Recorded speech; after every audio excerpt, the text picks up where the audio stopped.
Niswa girls college Paharpur Azamgarh के सबसे पुराने कॉलेजेस में से एक है, जो 1938 से विज्ञान, वाणिज्य, कला के क्षेत्र में उत्कृष्ट शिक्षा प्रदान कर रहा है।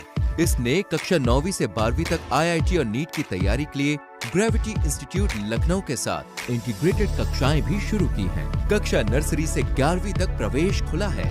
उच्च अनुभव वाले शिक्षकों के साथ उत्कृष्ट शिक्षण पद्धति, पूर्ण सुसज्जित कंप्यूटर लैब, पुस्तकालय और विज्ञान प्रयोगशाला, 24/7 CCTV निगरानी, पावर बैकअप।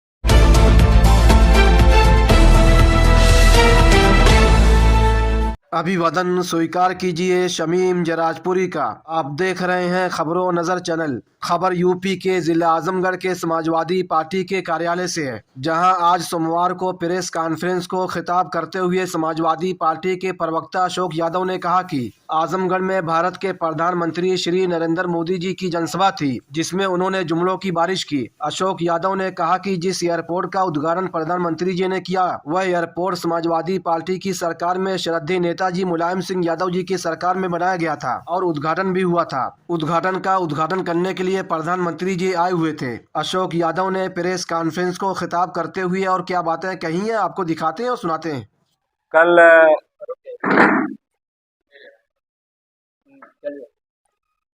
कल आप लोगों ने देखा होगा, हमारे देश के प्रधानमंत्री माननीय मोदी जी आए थे यहाँ आजमगढ़ में एयरपोर्ट के उद्घाटन करने। मुझे लगता है कि इस तरह का उद्घाटन विश्व में पहला होगा कि जब देश के प्रधानमंत्री किसी उद्घाटन की हुई निर्माण या उद्घाटन किए हुए एयरपोर्ट का फिर दोबारा से उद्घाटन कर रहे हो, क्योंकि ऑलरेडी आप लोगों को पता है, प्रेस के साथियों को, कि श्रद्धेय नेताजी ने आजमगढ़ के एयरपोर्ट का निर्माण करवाया था। इन्होंने थोड़ा बहुत विस्तारीकरण उसमें करवाया, लेकिन हमारी सरकार में इसका उद्घाटन हुआ था। तो अब उद्घाटन किए हुए एयरपोर्ट का उद्घाटन कर रहे हैं। हम लोगों ने जो जो योजनाएं लागू की, जैसे आपने देखा होगा डायल 100 जैसी सेवा हम लोगों ने लागू किया, जो न्यूयॉर्क और सिंगापुर पुलिसिंग के तर्ज पे 15 मिनट का उसका क्विक रिस्पांस सिस्टम जो था पुलिस के पहुंचने का, उसका नाम बदल दिए 112 कर दिए। तो इस तरह से उद्घाटन करने का जो काम माननीय मोदी जी ने किया, और आप लोगों ने देखा होगा जुमलों की बारिश भी की है उन्होंने। वो लगभग मुझे लगता है कि उनका चौथा इस बार आजमगढ़ में आगमन था, जो कल हुआ है। इसके पहले 2014 में आए थे और 2018 में आए थे, फिर 19 में आए थे और कल आए थे। तो इन 4 बारों में उन्होंने क्या दिया आजमगढ़ को, सबसे बड़ा सवाल उठता है। और कल जो बड़ी बड़ी बातें, बड़ी बड़ी परियोजनाएं उन्होंने यहाँ से घोषणा की कि 34,000 समथिंग जो कि मीडिया में है, तो अब उसमें कुछ एयरपोर्ट्स का भी उन्होंने किया है। अब एयरपोर्ट्स का सवाल अगर उठाया जाए, तो जो भी एयरपोर्ट्स सरकारी थे, जो कि जनता के पैसे से बने हुए एयरपोर्ट थे, वो अडानी के हाथों उन्होंने सौंपने का काम किया। तो जब जनता के पैसे से बने हुए एयरपोर्ट को आप अडानी को दे रहे हैं, और वहीं दूसरी तरफ एयरपोर्ट का उद्घाटन कर रहे हैं, ऑलरेडी जिसका उद्घाटन हो चुका है, तो मोदी जी के वादों पे विश्वास कैसे करेगी जनता, खासतौर से आजमगढ़ की या पूर्वांचल की जनता? क्योंकि उन्होंने जब 2014 में, आपको याद होगा, जब वो अपने लोकसभा क्षेत्र में गए थे, उन्होंने कहा था कि हमें तो माँ गंगा ने बुलाया, और उन्होंने एक वर्ड बोला था कि काशी को क्योटो बना देंगे। तो काशी अगर क्योटो बन गया हो, तो आप लोग भी जरा देख के आइए, बताइए। और माँ गंगा सफाई अभियान पे माननीय हाई कोर्ट इलाहाबाद की पीठ ने कई बार तल्ख टिप्पणी की कि गंगा सफाई अभियान एक तरह से आंखों में धूल झोंकने जैसा है, और इसमें सिर्फ घोटाले और भ्रष्टाचार को बढ़ावा दिया जा रहा है। और माँ गंगा का जो सफाई का जो लेवल है, जैसा 2014 के पहले था, जो कि उसमें अशुद्धियाँ थी, आज भी वही हैं। लगभग 60% बिना सीवेज ट्रीटमेंट प्लांट के पानी का उसमें विलय हो रहा, नालों का पानी जा रहा। तो इस तरह से जब माननीय मोदी जी अपनी लोकसभा में किए हुए वादे नहीं पूरा किए, देश की जनता से किए हुए वादे नहीं पूरा किए, तो आजमगढ़ की जनता से किए हुए वादे किस तरह से वो निभाएंगे, ये तो आजमगढ़ की जनता भी जानती है, और जब देश की जनता ने देख ही लिया उनको। तो ये सारी चीजें जो लोकसभा चुनाव को लेकर के उन्होंने किया, ये जनता के गले नहीं उतर रहा। दूसरी बात, उनके जो सांसद महोदय दिनेश लाल निरहुआ जी हैं, ये पूरे लगभग 1.5 साल हो गए, और इन्होंने एक काम ऐसा किया हो जो कि उन्होंने शिलान्यास किया हो और उसको कंप्लीट करके दिखाने का काम किया हो। हम तो ये कह रहे हैं कि 10 साल हो गए माननीय मोदी जी को, और 7 साल हो गए माननीय योगी जी को, और आजमगढ़ में अगर विकास की कोई एक ईंट रखे हो और उसको कंप्लीट करके आजमगढ़ के लोगों को अगर समर्पित किए हो तो बताएं। एक अदद विश्वविद्यालय का उन्होंने शिलान्यास किया था और अभी भी वो अंडर कंस्ट्रक्शन ही है। तो आप 10 साल और 7 साल में क्या दिए आजमगढ़ को या पूर्वांचल को, आप उसका हिसाब बताइए। हम लोगों ने, समाजवादियों ने ही आजमगढ़ में, आप जहां जिस स्थल पे हम लोग बैठे हैं, इसके बाईं तरफ देखेंगे कलेक्ट्रेट भवन है, दाहिने तरफ देखेंगे हरियत कला भवन है। मतलब आजमगढ़ में विकास की एक एक ईंट पे, किसी चट्टी चौराहे पे आप चले जाइए, हर चट्टी चौराहे पे आपको समाजवादियों द्वारा किए हुए कार्य नजर आएंगे। और ऐसे कार्य हैं जो कि जन सरोकार से जुड़ा हुआ, जो किसानों से जुड़ा हुआ, नौजवानों से जुड़ा हुआ, महिलाओं से जुड़ा हुआ, गरीबों से जुड़ा हुआ। किसानों की बात किया जाए तो सठियाव चीनी मिल का आपने देखा होगा, एशिया की 1 नंबर की चीनी मिल हमारे राष्ट्रीय अध्यक्ष माननीय अखिलेश यादव जी ने उसका निर्माण करवाया था।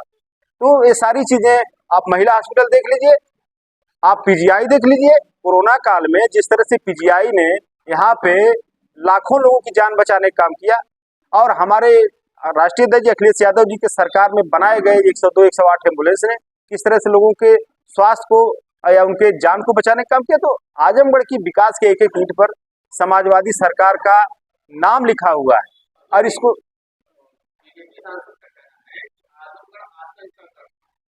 10 साल में हमारी सरकार ने, मोदी और योगी सरकार ने मिलकर इसकी पहचान कर दी है। 1.5 साल में हमने जो काम कराया, आजमगढ़ में उतना काम कर सकता हूँ। मैं वही पूछ रहा हूँ, 1.5 साल में कोई एक काम वो बता दें, सांसद जी यहाँ के एक काम, और वो तो बहुत सारे काम गिना रहे हैं, मैं सिर्फ एक काम पूछ रहा हूँ जो जमीन पे उतरा हो, एक काम बता दें। और आतंकगढ़ की बात कर रहे हैं आप, आजमगढ़ को कलंकित करने का काम आप लोग कर रहे थे, भारतीय जनता पार्टी के लोग।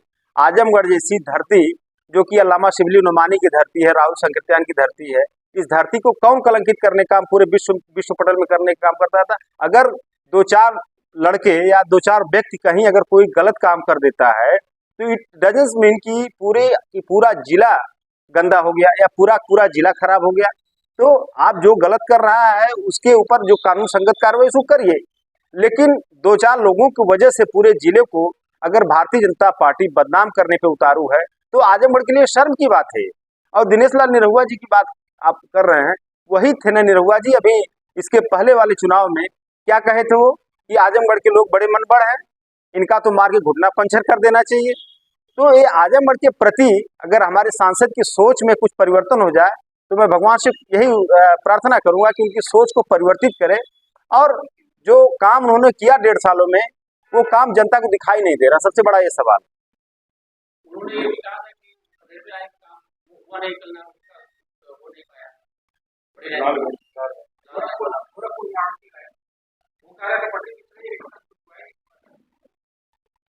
ऐसे ही हो रहा है, पूरे देश में ऐसे ही हो रहा है, सब हवा हवाई बात है।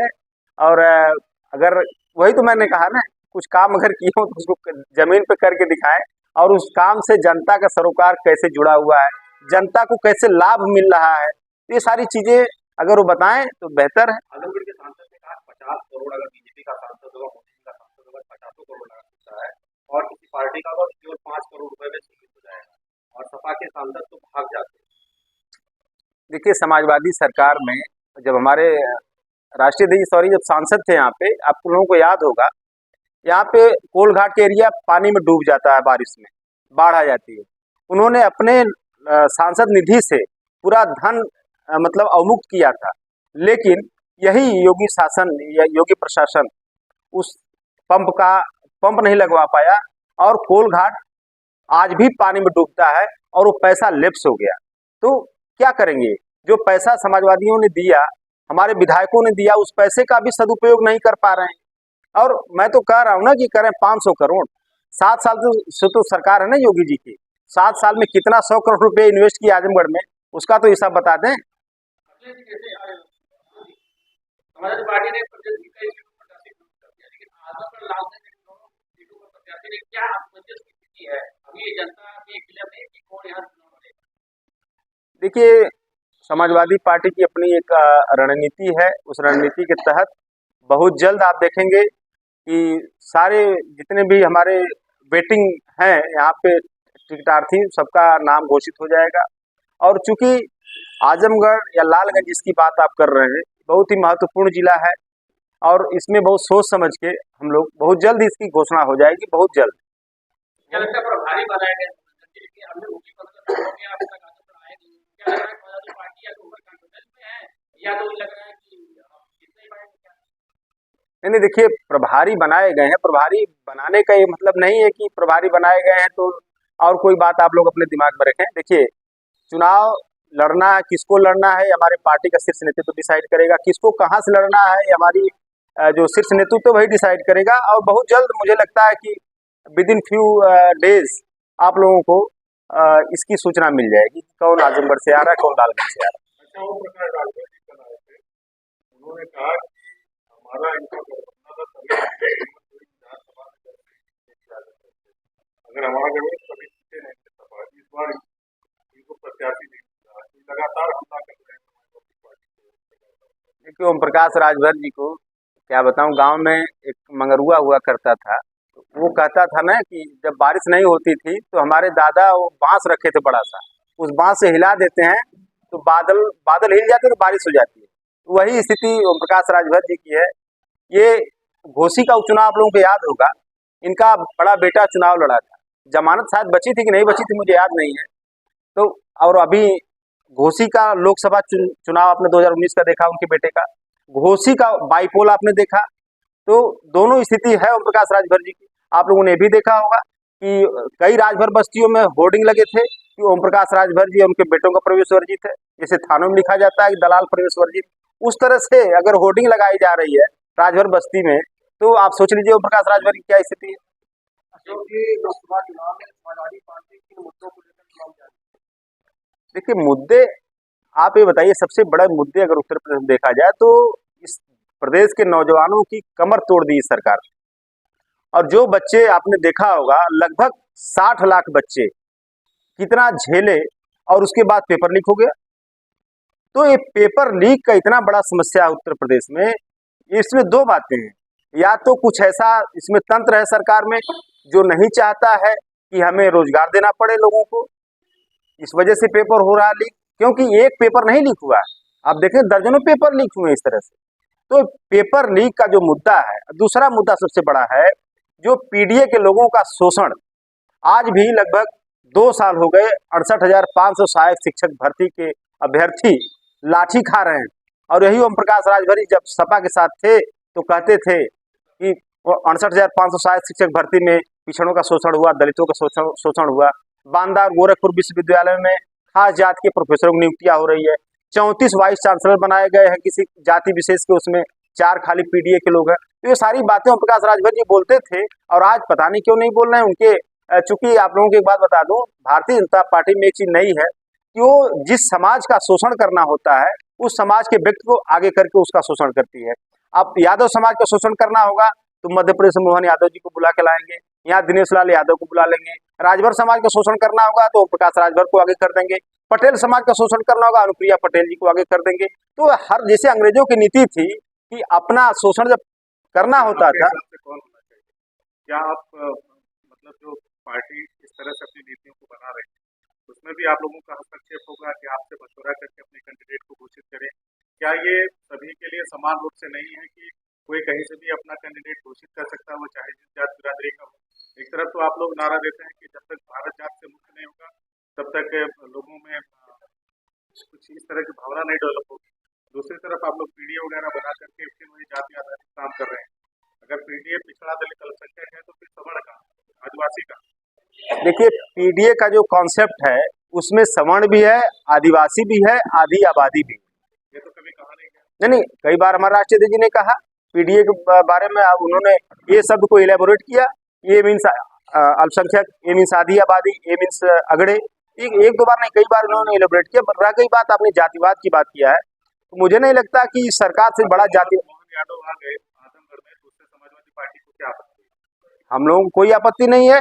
कम से कम मोहन यादव जी आए, अगर वो आवाज उठाते, जिस तरह से पिछड़े समाज को, यादव समाज के खिलाफ जो सरकारी उत्पीड़न हो रहा है, उस उत्पीड़न खिलाफ अगर वो आवाज उठाते, चाहे यहाँ की जो सांसद महोदय हैं वो आवाज उठाते, तो आज सवाल नहीं खड़ा होता। आपको याद होगा झांसी में पुष्पेंद्र यादव को किस तरह से उसका फर्जी इनकाउंटर किया गया और उसकी दादी चल बसी, उसकी धर्मपत्नी सुसाइड कर ली और अल्टीमेटली क्या हुआ, माननीय हाई कोर्ट के आदेश से तब जाके उन अधिकारियों के ऊपर एफआईआर होता है। तो इस तरह की चीजों में जब उत्पीड़न हो रहा है और यादव समाज के लोग जो भारतीय जनता पार्टी में है वो अपनी आंख कान नाक मुंह सब बंद किए हुए, सवाल तो खड़े होंगे ना इससे। आज की बात करते हैं, आज चुनाव में हमारे तीन प्रत्याशी तो आज उससे क्या निकालते हैं। दूसरा सवाल ये कि जैसे पुराने नेता को फिर से एमएलसी के नॉमिनेट करने पर ऐसी तो गुहार है कि सपा से यहाँ से जो पूर्व मंत्री आवाज नेता है उनके समर्थकों में हाथी ना नहीं, मुझे जहाँ तक जानकारी है कि आजमगढ़ से 2 प्रत्याशी नहीं है एमएलसी के।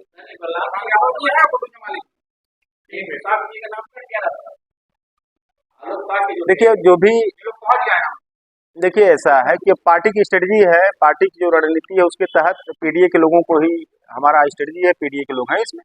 ताज़ा और तमाम खबरों को देखने के लिए हमारे चैनल को सब्सक्राइब करें। वीडियो पसंद आए तो लाइक और शेयर करें। खबर और विज्ञापन के लिए संपर्क करें।